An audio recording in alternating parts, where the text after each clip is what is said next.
Order! Order! You are an incorrigible delinquent at times. Behave yourself, man!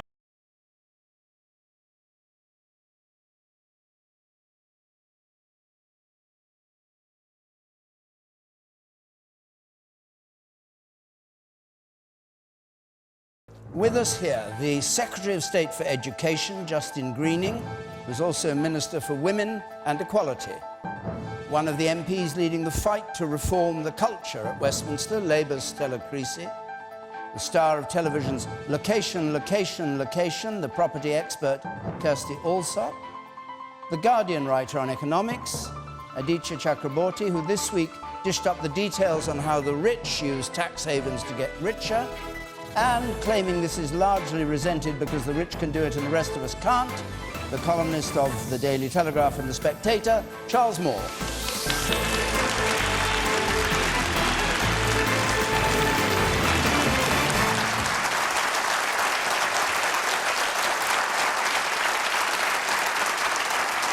And just a reminder, thank you very much, a reminder at home, if you want to get involved in the argument, you can argue along using our hashtag BBCQT, either Facebook or Twitter, or you can text us 83981. Push the red button to see what others are saying.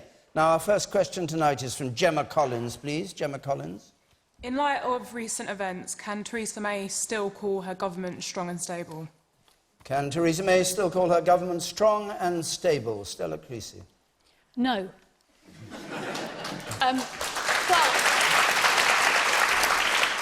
But this is the terribly sad thing, isn't it? Because actually this is our country and this chaos is affecting all of our lives. It's not just about the lack of grip over where the direction of the country is going. It's all the everyday issues that aren't being dealt with, whether it is the rising inequality in our society, whether it is the issues in our schools in terms of their funding. I'm sure Justin would have a word on that. You know, I talk to teachers who are now paying for supplies in their schools.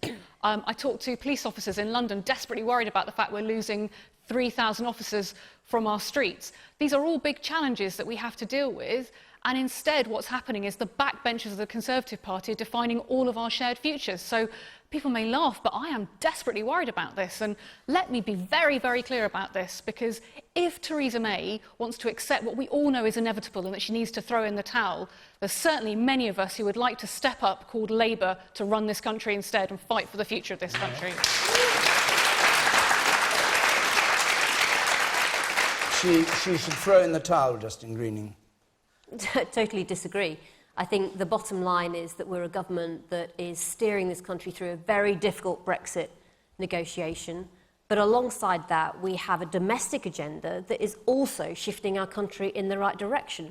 You mentioned education, Stella.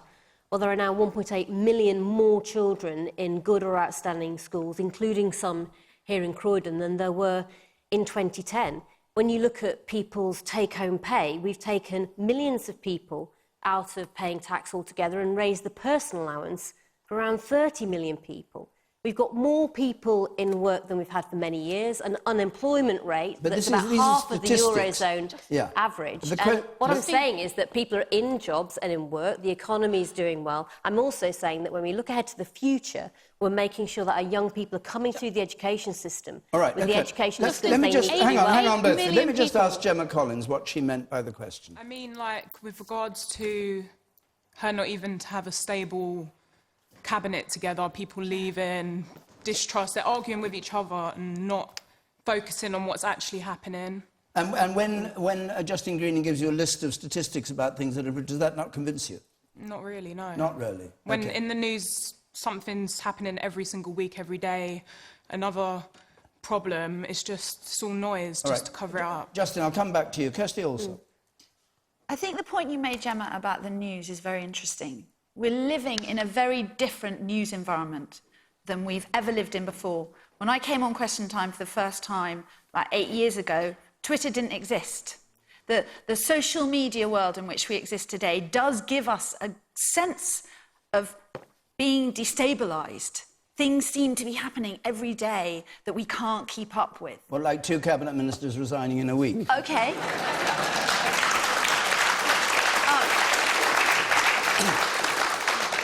point taken, David. There are two totally different issues here. One cabinet minister resigned for one reason and another for another reason. And they are, I don't think they relate, either of them, to Theresa May's current government. They are two separate issues, and which we could discuss further. OK. Charles Moore. No, I think they do both relate to Theresa May's government because President L.B. Johnson said that the first skill a politician has to have is arithmetic. And what he meant by that was you have to add up what votes you've got and see whether you can win. And, of course, because the Tories did much less well than expected in the election, they haven't got strong and stable government, and they can't because the arithmetic doesn't work. It's very knife-edge. However, I think Mrs May is making a mistake about how to deal with that. Because I think what you have to do to your own team and to the country is you have to sort of be upfront about that and say how difficult your position is and concentrate on the things that really matter and be strong about them. And say, look, this is what I believe in and this is what I'm going to do. And what I feel that's not happening, particularly about Brexit, so we don't actually know what way we're really going about it. And I think that what you see with the government, and this comes from the top downwards, and you can't blame the lower people for this really, is you see it's governed by fear. So what it's always thinking is, help, we're going to get into more trouble if we do this, so we better do that, or we better not do this. And so actually what's going on is its room for manoeuvre is narrowing all the time. All right. And I really do think that's a very unfortunate position to be in. Aditya, I'll come to you. Justin Green, you just want to answer Charles Moore's point as a fellow Conservative. Well, we are a minority government, but I think in practice, most of what we deliver on a day-to-day basis is on legislation that's already been passed. So, Gemma, I know I gave lots of statistics, but actually it's because I wanted to give you some actual facts of what we're achieving, because I recognise sometimes when we make our arguments, it's hard to, frankly, pull out what's really going on. So these are the facts of what we're doing on the ground, and I absolutely, yes, you won't see many of them in the paper because they're good news. But what I'm saying, Charles, is what we see day to day is a government that is getting on with some substantial reform. If you look what we're doing in education on introducing T-levels, so for the first time, young people post-16 actually have some proper choices between not just an academic route, but a technical education route. Those things are actually happening on the ground, and we're getting on with that, and they will make a profound improvement to the opportunities for our young people in the years to come. But the whole is so much weaker. It's weaker than the sum of the parts, if you see it. It's not. The question is, you always want to know of a government, is where are you leading our country? And this is particularly true when we're about to make a massive change in the whole composition and constitution of our country.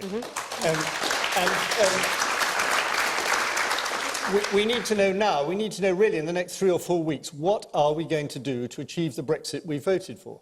OK, you, sir, and I'll come to you now. Yes. The PM has failed to lead the country. She had one job to prove herself, and that was to fire Priti Patel. And then Priti Patel had to resign. Now, we have a government where it's led by a person who cannot even fire someone who has broken the ministerial code. Now, but at least there is still a chance for her to redeem herself by firing Boris. Then we can move on.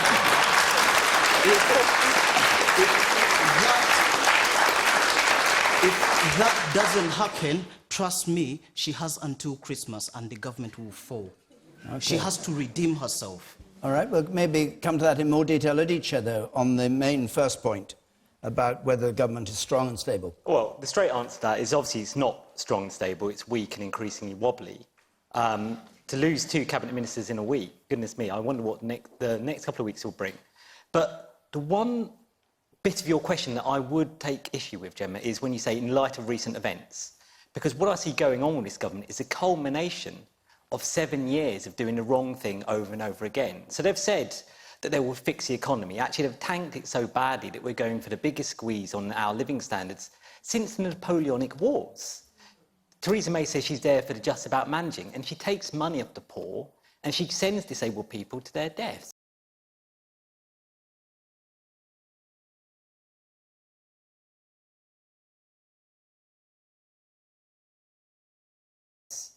They say that they're about business. They say people go to fitness for work assessments. They're told they're fit for work. they lose their money, and then they end up seriously ill. That happens over and over again. If I can finish, the other thing that they've said is they are pro-business, they're pro-competition, and then they take us into a referendum which they bungle. They don't get the result they want, and so we end up heading towards Brexit. And they can't even manage Brexit. OK, hold on. Don't shout out. Wait, stick your hand up and make your point if you want to. Yes, you, sir. Go on. We voted for Brexit, and Theresa May is fulfilling that pledge. Now, you use inflammatory language. You're like the Donald Trump of The Guardian. You use inflammatory language, saying that disabled people... You're basically accusing people that vote Conservative and Conservative representatives, such as myself,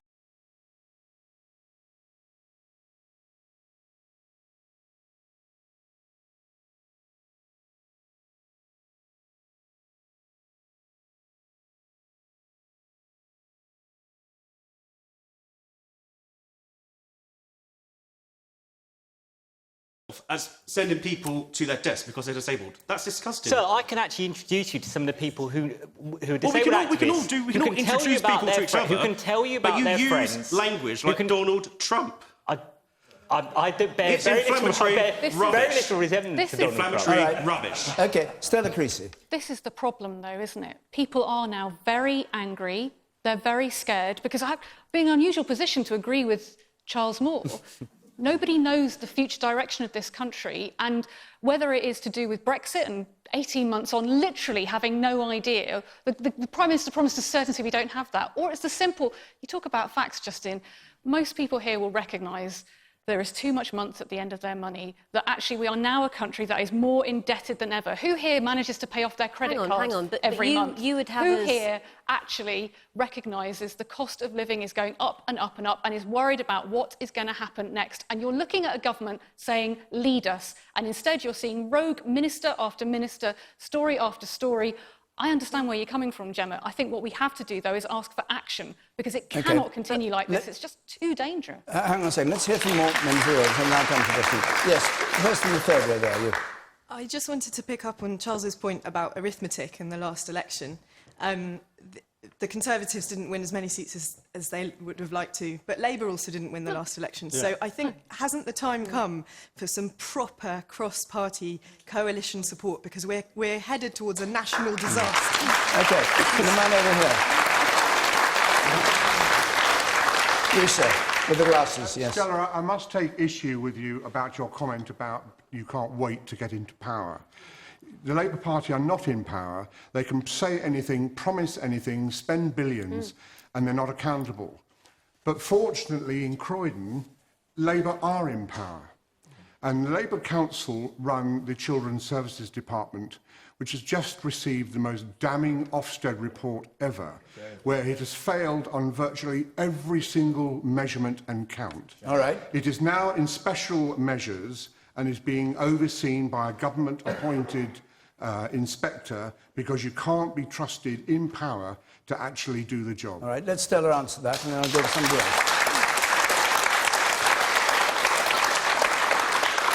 I understand your concern, sir. I think it's a slightly different picture on the ground, but what I would say is that investment in local government has been stripped to the bone, as has everything else. None of that precludes the importance of running services. You ask for accountability, you ask for ideas. I want to take up your challenge. I know Jeremy Corbyn wants to take up your challenge. When we see this country heading in such a wrong direction, what we ask is the opportunity to serve, because what's very clear over the last couple of weeks is that Theresa May just isn't up to the job, and it's horrible to watch. It doesn't give any of us any pleasure, because we see some of the biggest choices. The lady over there wants cross-party work. Actually, I happen to think that Brexit is bigger than any one political party. So you're right, and it's very noticeable. There are 13 amendments next week that have cross-party support to the level bigger than the government's majority. That tells you something about that big choice. But what we want is the opportunity to prove that we have ideas we can put into action. And what I'm telling you is that we're ready to take up that challenge. And God knows I think this country needs it. All right, thank you. No, hold on. Now, I just want... You in the front raised a point which I'd like... We've got a question on it. I'll just take that. Neil Woodley, your question, please. Neil Woodley. Why hasn't Theresa May sacked Boris Johnson? All right, it was the question about why hasn't Theresa May sacked Boris Johnson. Kirsty Allsop. I I don't know whether the Iranian ambassador watches Question Time, but I wouldn't want to take any risks, and I mean that very seriously. I have followed this case since the very beginning. The plight of Richard, Nazanin and their little girl, Gabriella, haunts me. That little girl who can't come home to the UK because all that keeps her mother sane is her visits. And a father who hasn't hugged his own daughter in 18 months because he can't go to Iran. And the fact that Boris Johnson has not seen him, given him 10 minutes of his time in the last 18 months is frankly disgraceful. And I'm really sorry. Okay.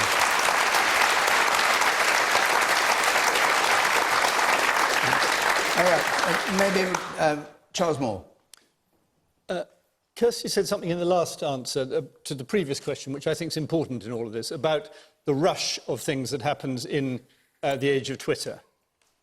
Clearly, Boris Johnson made a mistake, but I would ask people to think about who's really at the bottom of all of this, who's really to blame in this. And the answer is the Iranian government.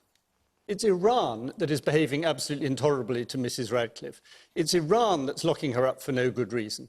I think Boris was very remiss not to get his facts right in his... But the whole idea that somehow this is all the fault of Boris seems to be a classic example of how we in this country are very parochial and we sort of focus in on the latest piece of Twitter storm rather than... What's the real picture here? Charles, sorry to interrupt you. Charles, it's not a Twitter storm when the Foreign Secretary goes before a House of Commons committee and says, when I look at this case and what she was doing, she was simply teaching people journalism, as I understand it, which is the exact issue that she's in prison for. Boris was wrong. I'm not defending You're saying it's him. a Twitter storm. And he should have got it right. No, the Twitter storm is about trying to get him out. It's not about... Of course he's wrong and he should be criticised.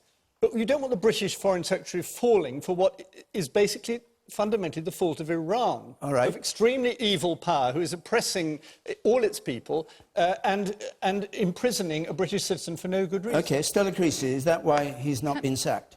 I tell you what worries me about it, Charles, because most of us never deal with the Foreign Office. But if you got into trouble overseas, if there was something that you as a British citizen needed our help with, it's the Foreign Office, it's the consulate that you would go to for help. So the person responsible for the very assistance supposed to be given to British citizens abroad is the one whose actions have essentially condemned her to another 5 years in jail. The woman there. Unforgivable. It's utterly unforgivable. We don't know that that's happening. Yes, we do. We absolutely do. All we know is that they've used as another piece of propaganda. They use propaganda against Britain, which they call the little Satan. They are circulating a week, video of Boris Johnson's words. They are saying that he speaks the truth about Nazanin. Of course. He has to take responsibility for that, because how can British citizens abroad be confident in a Foreign Office run by Boris Johnson? I'm afraid it's almost as if... All right, OK, Charles. The woman there, let's go on. Yes?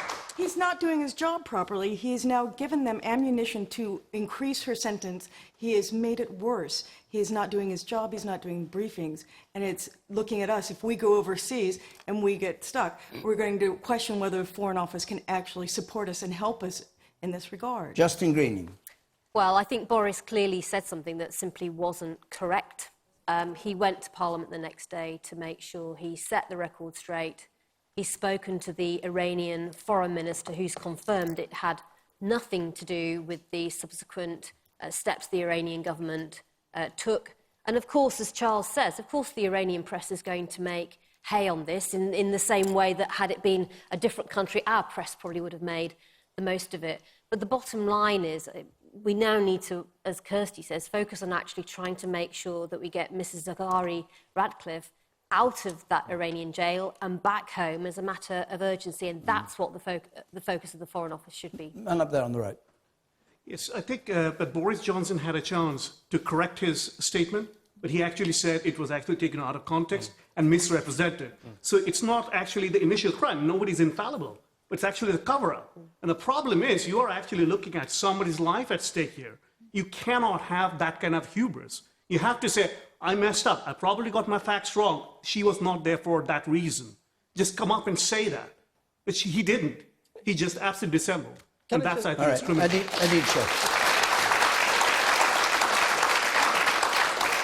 I mean, the the simple answer to your question is he hasn't got the shame to resign and she's not strong enough to sack him.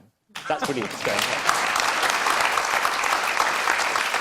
Kirsty's completely right. He couldn't be bothered to meet the family beforehand. He couldn't be bothered to meet the family and their MP. He couldn't be bothered to get his facts straight.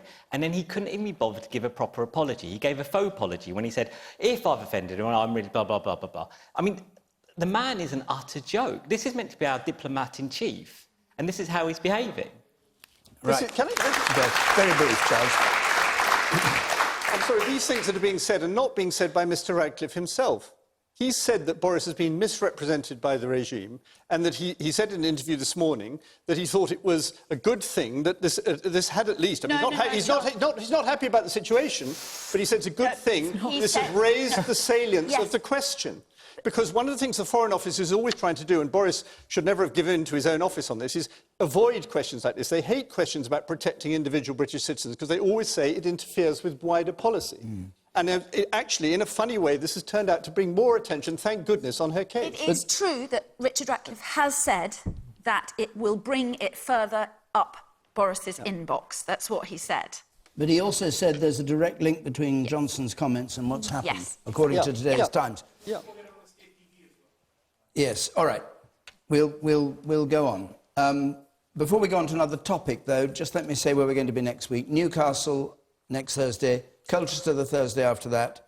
On the screen there are the details of how to apply to come to take part in these debates. And now I want to take this question from Tiwa Aguirre, please. Should wealthy individuals be villainised for legally making tax savings? Should wealthy... Well, we know this is all about tax havens abroad. Should wealthy individuals be villainised for legally making tax savings? Aditya, you've been in the van of this. What's your answer? Just to make it clear, I'm not one of the reporters who worked on this story. I'm just a columnist, and there, as we see, 10 a penny nowadays. Well, 2 a penny on this panel. Yeah, exactly. But the thing I found shocking about this set of tax leaks, which is the latest in the series of tax leaks, is how normalised tax avoidance is if you're in the super rich. So nowadays, it could be the Queen's wealth advisors would think nothing of shunting her cash off to the Cayman Islands. I don't think it's about villainising the particular people. I don't think you even need to say, you need to go as far as saying that tax avoidance is illegal. It's not illegal. Tax avoidance is perfectly legal. It's just not legit. It's breaking the spirit of the law. It's not necessarily breaking the letter of the law. And what we have to ask ourselves is, how have we got to a situation where the super rich in this country will send 30 to 40% of their wealth into tax havens, while the rest of us are pay as you earn and have to pay our taxes? So we pay for the roads, we pay for the food regulation, we pay for the law and order and the armies and all the rest of it, and the super rich don't pay their way. How have we got to that situation, and how do we put that right? And I think that's what the Paradise Papers that were issued this week, that's the question it gives us, it forces us. We're at a point where we have to make a choice. Do we want money to go to our schools, our hospitals and all the rest of it, or do we want to shovel money into the pockets of people who already have plenty? And if these are legal...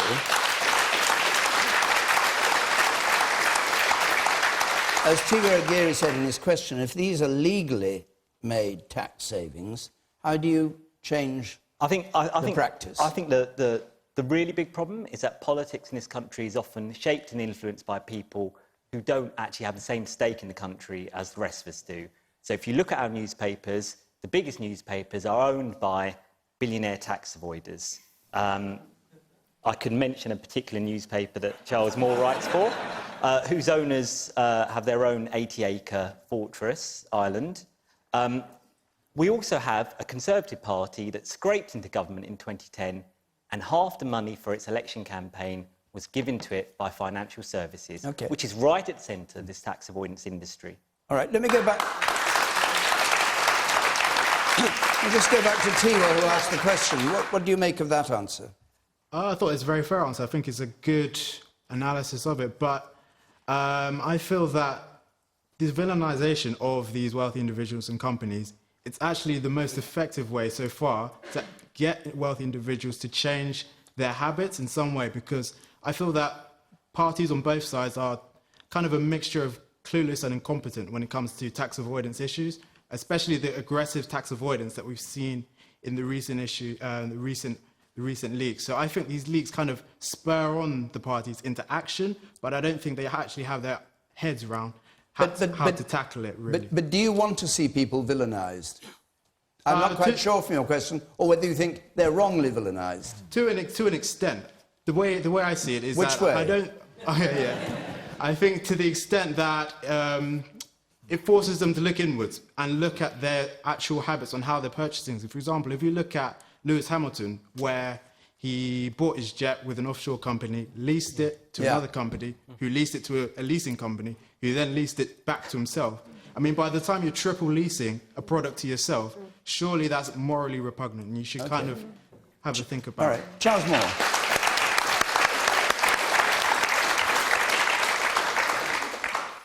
The trouble with this story is it's actually a huge bundle of all sorts of different things, some of which are very unacceptable and some of which are not. One thing that's often said is that, and it's been said here tonight, is that all this is about tax avoidance. Aditya raised the matter of the Queen. She avoided no tax by this, none whatever. It was not a tax avoidance scheme.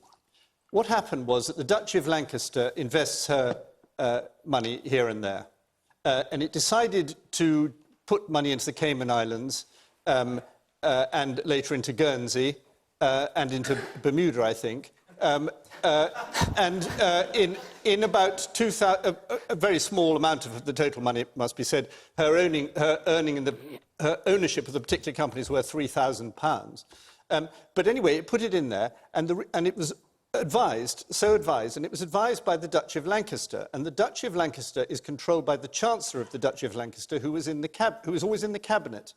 And at that time, when it was advised, it was a Labour government, and the Labour Chancellor of the Duchy of Lancaster raised no objection to any of this. And I think probably rightly so, in the sense that there was no criminal or evil behaviour here, and the Queen pays tax on all the income that comes to her from it. So what is it exactly that people are talking about? And are people really saying... The Queen is... If you go to the Cayman Islands or Bermuda or Guernsey, the Queen's head is on the currency. The Queen's head on the stamp. Is she not allowed to... Is she not allowed to... You're just trying to justify what is wrong, morally wrong, at the end of the day. No, but it's and she is the head of the state, and even I would actually blame the politicians not closing those loopholes. So we should ask the questions of the politicians. What are we going to do about it? We can discuss it until the cows come home, but please tell us, what are you going to do about the loopholes? That's what we want to know. But sorry, can I ask... Sorry, I just think it's important to get a particular example. What is wrong with what the Queen did? The Queen is... She didn't avoid tax. Charles, All right, it's Cayman Islands. Okay, let me Stella Creasy. Let me answer both Charles's question and your question, If you madam. can, to each his satisfaction. Listen, Charles, the concern I have is that she's got money in a company called Bright House. Now, you might not know who Bright House is. Yes, Bright House no, I do know rents people Charles, goods let at her an speak incredibly now. high rate of interest. And as somebody who's spent many years fighting what I would call these legal loan sharks, it's deeply worrying to me that people are profiting from them, because I think there's an ethical question about investing. I agree with you, but so that's what I have a big problem. Charles, let her Madam, let me take your question head on, because I agree with you. Do you know, it's That's like why, maybe, Madam, maybe please... they should... She's Please agreeing let me with you. answer Keep quiet. Let her agree with you if you want to hear. Yeah, but maybe we should use the money from the Cayman Islands to repair the Buckingham Palace rather than taxpayers. Can you move the microphone away now? Thank you very much for your Let me answer your point. question head on, because you're right. Actually, there are things we can do about this. And a week ago, so before these Paradise Papers came out, I tabled an amendment to the Finance Bill to close the loophole where British businesses have to pay tax on commercial property sales in the UK, but foreign businesses don't. It's worth £6 billion. It's these offshore trusts where people are salting away commercial properties. It would have been that magic money tree to urgently invest in our public services. The government voted it down. Please help me get it in the budget this time round, because I don't think we can afford to leave that tax loophole looming. Right, you, sir. I am 60 years of age. I'm on the way out. But 3 of my children aren't. a 22-year-old, a 20-year-old, and an 11-year-old who are living in austerity, who are forced to get into debts, with an NHS that needs £24 billion to exist. And we allow foreign companies and people in this country to evade, not avoid, evade tax when the population of this country is going through austerity. Okay, Justin Green.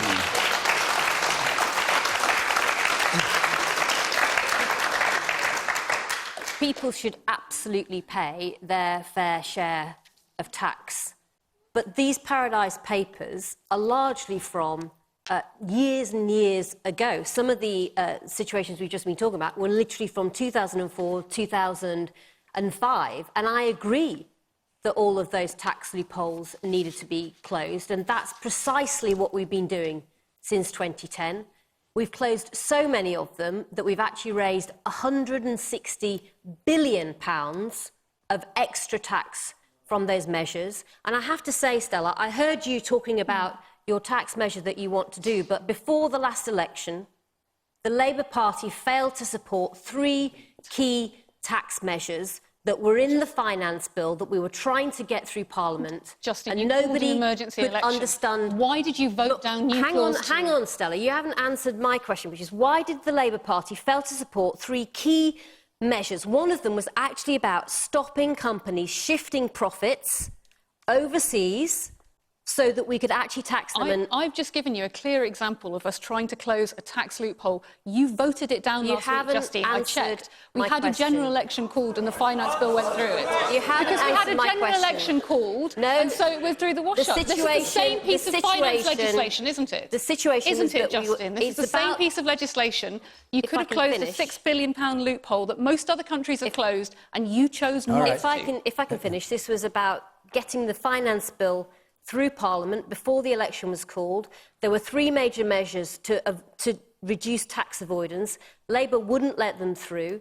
The bottom line is that the gap between how much money this country is owed in tax and how much we're actually being paid and collecting has never been lower. We need to do. Why did you vote against my measure? We do need to do more. If you think we need to do more, why did you vote against it? If you could let me, why did you finish, Stella? Wait a minute. I want to come back to what Tiwa said, and the key point, which Charles Moore was talking about, the lady up there was talking about, which is about money moving abroad and being used abroad. What do you make of what your former leader, David Cameron, said? You remember the words, no doubt. Some of these schemes we have seen are frankly morally wrong.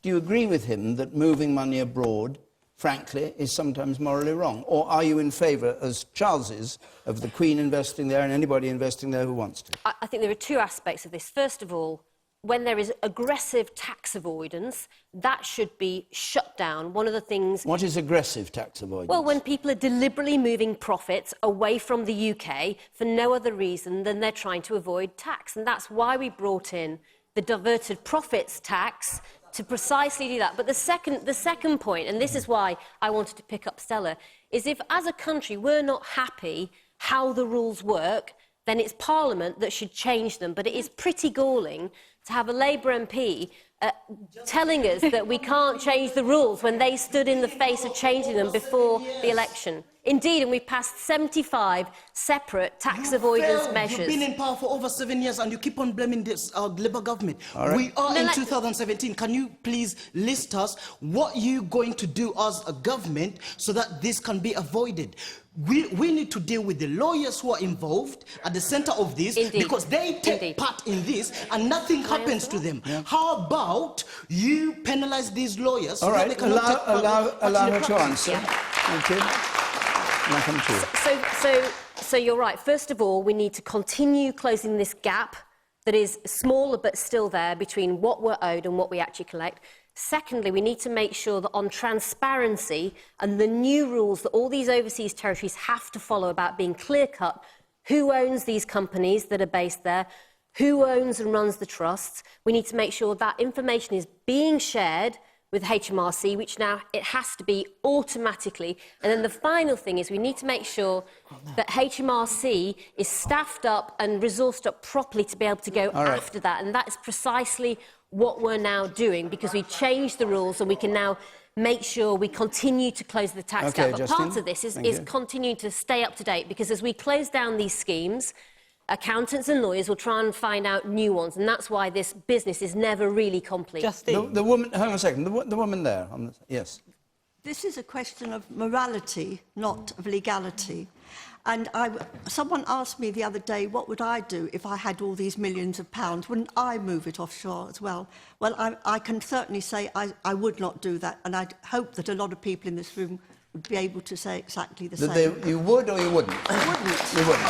Kirsty also.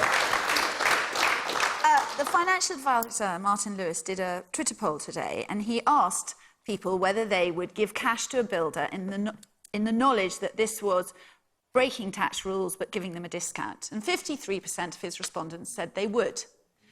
The one thing about this I object to is the belief that it's just the rich that avoid tax. No one has ever come to me and said, I want to pay £250,000 for a property, not £249,950, because I want to pay the higher stamp duty. We live in a culture of tax avoidance. Every time you go to an airport, there's a sign saying tax-free, tax-free. People are actively encouraged not to pay tax. From the top to the bottom of our society, people are doing it. Let her finish, then he just started speaking. Aditya, I know what you're going to say. Now, wait a moment, everybody. Just let Kirsty have her say, and then I'll bring you in. There's no good shouting out. You cannot avoid tax. No, if you go to duty-free, you're not actually... There's a difference. Yes, you are. You can buy your fags in Sainsbury's. There's a difference between using schemes... There's a difference between using schemes which the government wants you to use, like an ISA, for instance, and then doing this thing of leasing jets back and forth three times over. Obviously, there's a difference, but if we all need to have a moral requirement to pay tax, then why, when we go through the airport, does it say duty-free all over? Why are we being encouraged to spend money on alcohol and cigarettes, which is valuable money for the exchequer, tax-free, actually? Don't conflate a few pounds saved on a packet of fags. No, it's millions being saved on savings. I'm not conflating it. What I'm saying is we have a culture of tax avoidance in this country, and if it's morally wrong to avoid tax, it's morally wrong to avoid tax. Right, let's hear, no, hold on, let's hear from some more. Man in red there, you sir, yes. Kirsty Allsops equates escaping 400 cigarettes tax with the same as the Duke of Westminster. They are completely different. That 0%, if he had paid the inheritance tax that all of us would have paid, and have to pass to pay, and I pay my taxes, that could have supported one day's expenditure in the NHS. Apple pays 5% corporation tax. How much do you pay? So let us be clear about this. Let us be clear about this. Well, I think you've made the point. Charles Moore, do you want to answer? I would like tax avoidance to be made illegal. You want I would like tax avoidance, which is institutionalized tax evasion, to be made illegal. Charles Moore. I think it's very important to understand that a lot of the wealth of a great many people is tied up with what people sometimes call tax avoidance. For example, if you have your house, one house, you pay no capital, pay no tax on selling it. How many houses do you have? No, I'm saying...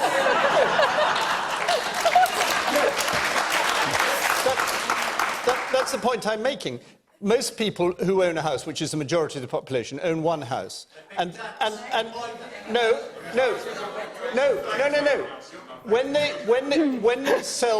they sell their house, they pay no capital gains tax on it. And the result of that yes, but they don't pay capital gains tax. And if they were to have a house of half the size and invest the money in the stock market, they would pay tax.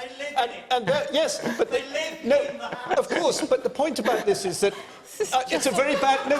It's another world. It's another world. No, it's not another world. The point is that the wealth of most British people is distorted by the fact that they don't pay capital gains tax on their house, and therefore they put all their money into their house. And this doesn't happen. For example, this doesn't. No, because that's why the house is so expensive. It doesn't happen like that in Germany, for example. And therefore, You were encouraged by the tax system to avoid the capital gains tax by going into keeping all your money in your house. Charles, And there's a man with spectacles there says you're conflating two different things. You're conflating two different things. If you just go back to the original question about Lewis Hamilton, on his tax form, he put the business jet was for a percentage of business and percentage of leisure. Now, he should have paid tax on that. The Isle of Man just stamped it off and off he went. Off he flew to Hawaii. It's a nonsense. The second point, you talk about housing, is another interesting point as well, because, again, I think you're conflating two different things here. But presumably that one that you've described, Lewis Hamilton, I mean, that's clear as glass. But then HMRC will be after him, won't they? But why? They are looking into it. Why They're looking into the...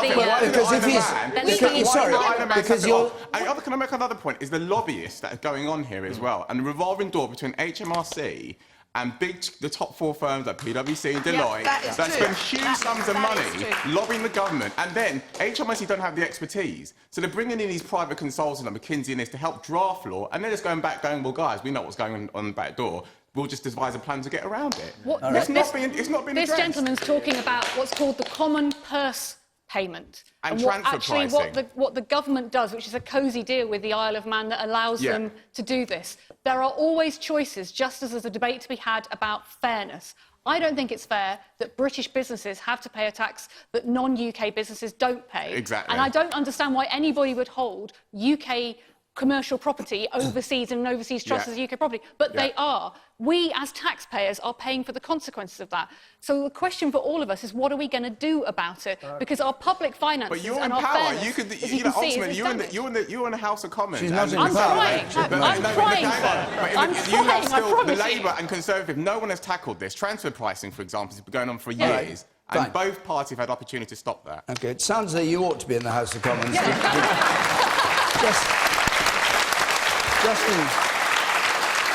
Justin Greening. Well, we have been taking measures to try and clamp down on this in terms of intellectual property, transfer pricing, companies who shift their profits from the UK to another jurisdiction, often one of these overseas territories perhaps. That's what the diverted profits tax was all about. And the amount that companies pay on that diverted profit is more than they'd have paid if they had the money profit here in the UK. So it's at a punitive level compared to corporation tax here. And the point is to make sure that we get more of the profits that are truly generated here in the UK, registered in the UK, so that it's properly taxed. All right. But those are the steps that we're taking. But we'll continue to make sure we look at taking as many as we need to keep closing this tax gap. It's at the lowest level ever in the UK, but we want it to get down to zero. Just before we move on, I just want to go back to Kirsty Allsop on the point that he made, and you commented it was true, that the HMRC, the tax collectors, are actually being advised by people who have other interests at heart. Poacher turned gamekeeper, isn't it, David? I don't know. That's what goes on, is that at one point you work for... That's what you're talking about, isn't it? Poacher turned gamekeeper. Don't go back to him, he's spoken plenty. But the problem is that if you're an expert in an area, you sometimes work for the government and you sometimes work for private organisations, and you go back and forward. But it doesn't make it OK. No, I know. That's I didn't, the point. Stella, when did I say it was OK? I never said it was OK. I agreed with the gentleman that it happens. I never said it was OK. I don't think any of it's OK, and I have never said any of it's OK. It's definitely not OK. I think we have a culture of tax avoidance across the whole of the country. Don't forget, the former Chancellor struck a sweetheart tax deal with Google to allow them off their tax bill, and then said it was an incredibly good deal for Britain. I mean, you don't even need to look at the HMRC. You can look at our elected politicians. Look at the guy who used to be senior in the Conservative Party, Ashcroft, a non-dom. All right, let's go on. Thank you. Let's take a question now from Nathan Langford, please. As a 17-year-old schoolboy, how is it that I know how to respect women better than some of our government ministers do?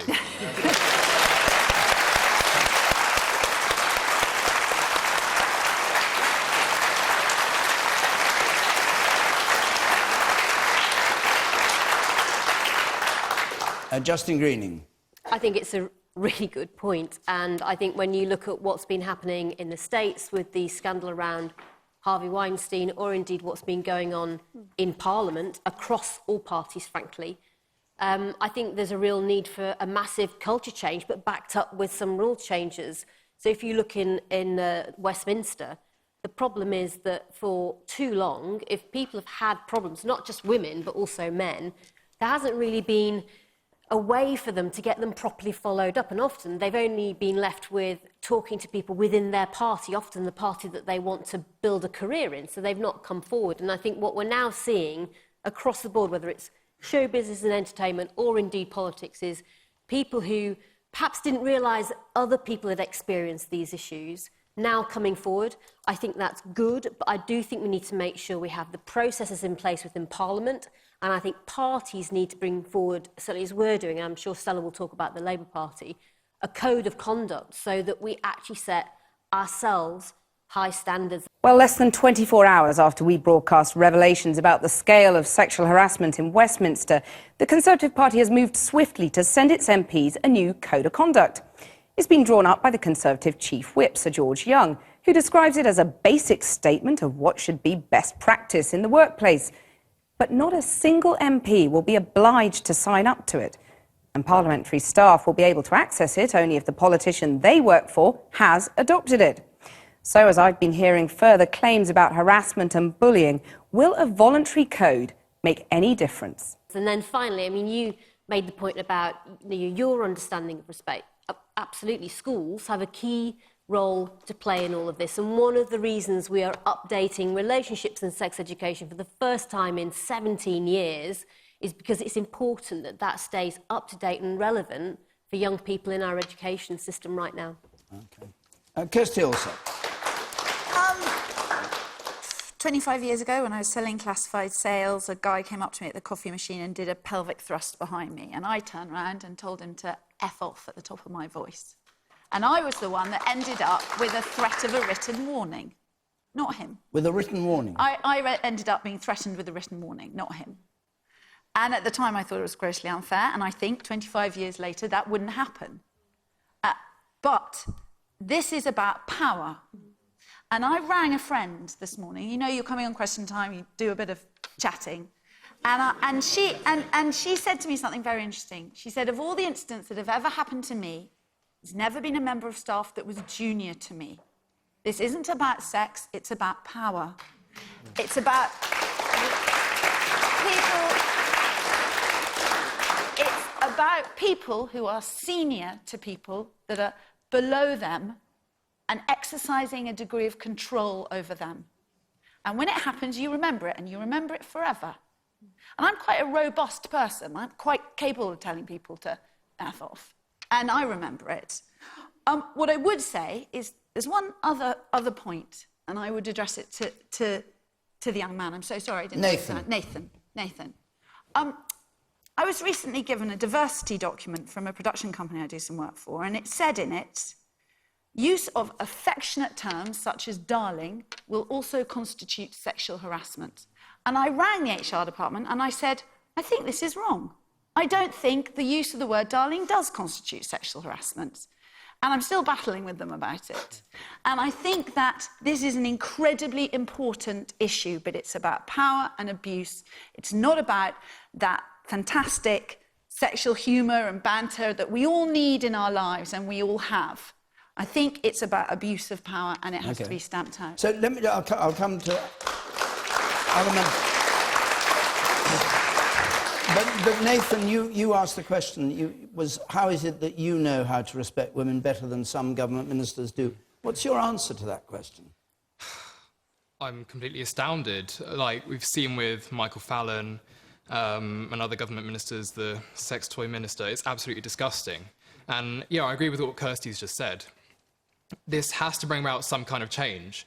But if it goes too far that men and women can't talk to each other, can't like touch each other friendly in the workplace like that, that's how some relationships are started. That's how people get on. 40% of people meet in their workplace. Exactly. Yeah, so I feel like if people are segregated in the workplace, if men and women feel estranged from each other, then surely that's corrosive to society. But you think this is also, you think this is a generational thing? When you say I as a 17-year-old schoolboy, you mean that you're of a generation that does respect women in a way that an older generation doesn't? Not entirely. And I'm going to get a lot of flack for this when I go out to school tomorrow. We had an assembly on lad culture, and we were shown a video where some men, and I have to say women, were saying quite horribly derogatory things about women, quite misogynistic. And everyone was, on the whole, quite serious about it in assembly. But as soon as we got out the door, people started joking and think, oh, that doesn't apply to me, so I can have a good joke about it and I laugh with my mates. And I think part of that is, you know, looking quite sheepish or whatever in front of your mates if you agree with what's been said in the assembly or whatever. Right. And part of it's not realising that that kind of joke, that kind of humour is what perpetuates the problem. Okay. That has to be stamped out. Charles Moore. Of course, the answer to your question, you said, why do I have to respect and for women and politicians don't, it does relate to what Kirsty said. It is because you don't have power yet. And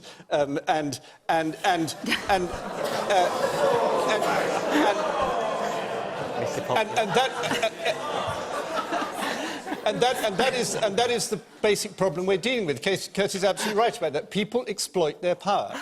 And they exploit it in sexual matters, and they exploit it in terms of money and in terms of manipulation. Of course, not all powerful people do that, but that is the temptation. So how do you try and deal with this in an institution like the House of Commons, in politics? It's actually very difficult, because one of the things that can happen is that when you move so fast from this was all tolerated when it shouldn't have been, to a thing where somebody can be ruined by an accusation, you have a whole load of new problems. And poor Mr. Carl Sargent, who seems to have killed himself at the beginning of this week, is an example of this.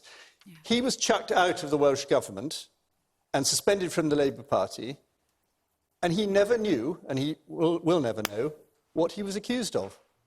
This seems to me terribly wrong. And it's again this sort of the rush that Kirsty referred to very early in the programme on another matter, that people actually are more keen to accuse people than they are to get to the bottom of this and really sort it out. We've got to have proper processes and proper forms of inquiry in order to deal with it. We've got to be serious about it rather than just accusing one another. All right.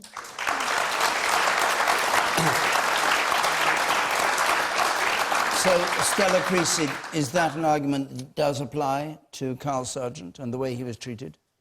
So I know people might want to get into individual cases. I'm not going to, because I'm very mindful that there will be alleged victims, there will be family members of Mr. Sargent who might be watching this tonight. And it is a tragedy that Carl has died. I worked with Carl, I knew Carl. What I do want to talk about, so where I can agree with you, Charles, is about the importance of a process. And what we have to do, particularly in Parliament and public life, is take this away from the politics of it. A very, very wonderful young woman in the Labour Party called Bex Bailey went forward and was given a careers advice lesson when she tried to report a serious assault. That must never happen. We need people who are capable of dealing with people who've suffered trauma. That's what we're talking about. Because the challenge when you're dealing with this is one of the few things that happens to people, and people always question you. So if you were to say, I had been burgled, nobody would say to you, are you sure?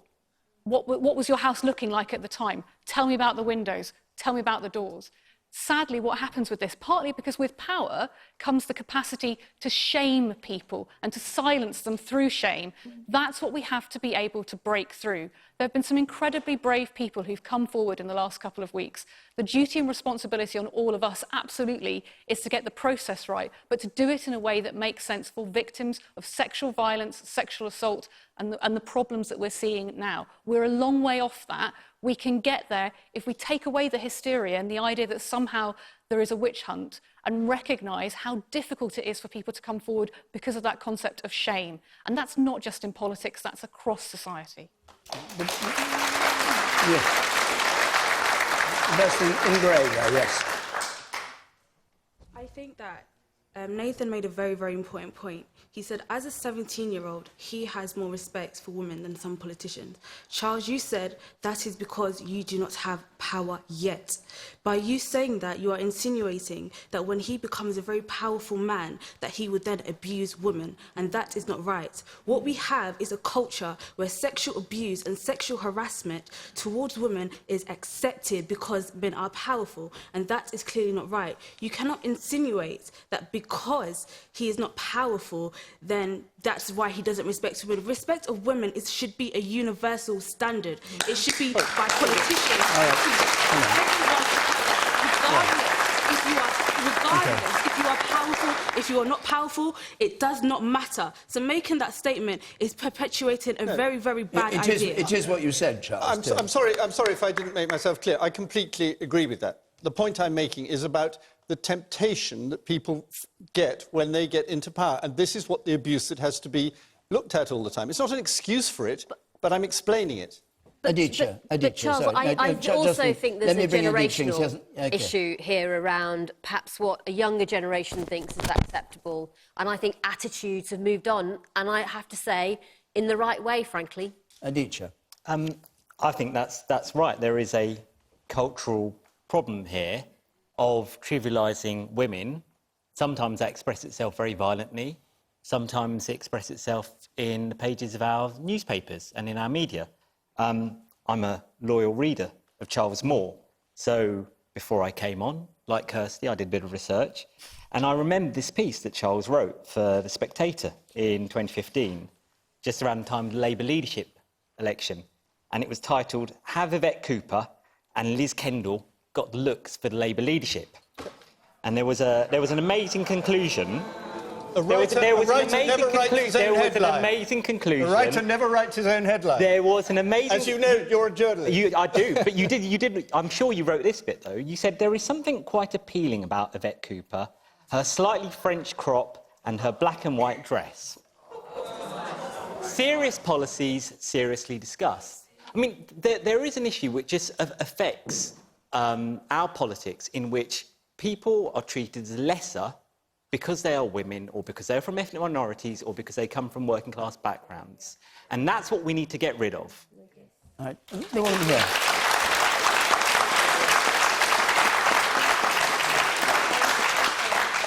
I was listening to what Justine said, and it was just a bit worrying that she said that they released a code of conduct. Like, you would think that that's something that should have already been done before you'd even made Parliament. That's not something that should have already happened. And it's just a shame there isn't a lot of women in Parliament, but these kind of situations are going to deter women from even wanting to be in Parliament, because it's those kind of things that, and the way that it's treated, and the way that it's handled, it's not something that's just been happening the last 3 or 4 years. This is probably a generation of culture that's continued, and nothing's been done about it. I don't know why now it's suddenly media that wants to keep up with it. So what we're doing is updating. There was a Nolan inquiry a long time ago when there were issues like this in the past around standards in public life, and what we're now doing is, frankly, making sure it actually is fit for purpose today because of the problems that we can see today. But, you know, as we've been saying on the panel, a big part of this is Parliament as a workplace having some independent support and grievance processes for people who work there, who need to raise issues and get them dealt with. And within the parties, that doesn't work as effectively, which is why we need it. Just a couple more points. The man at the back. Be quick, if you will. Might I suggest that Mrs May was to appoint a minister for manners and courtesy, and I would suggest Jacob Rees-Mogg. Okay. No. Okay. And you say yes? I think there is an element of we need to be very mindful of people who are being accused in terms of levels of protection. A prime example, sadly, is the Welsh MP. I'm very mindful that we have had a lot of celebrities and a lot of politicians, ex-service personnel have been effectively hounded erroneously, as it turns out, but their identity was splashed across all the social media.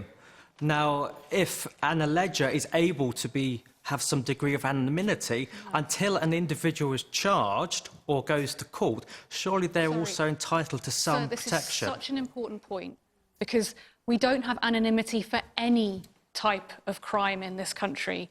So if you single out this, the message that you're sending, and we've worked so hard to challenge this within the police, within the wider CPS, is that we don't believe people, that we set a different standard of truth about this particular type of crime than we do for any other crime. Why are you asking for a specialist system? Why are you then saying that somebody who served in the military, for argument's sake, somebody who's a former Home Secretary, a former politician, and unfortunately this poor Welsh politician, that they are not deserving of support? Where's the natural justice? I'm asking you because the other thing that we know is when people come forward, as we have seen, it gives other people confidence that they will be believed, because shame is we have to stop there. I'm sorry. Apologies to you both. Our hour is up.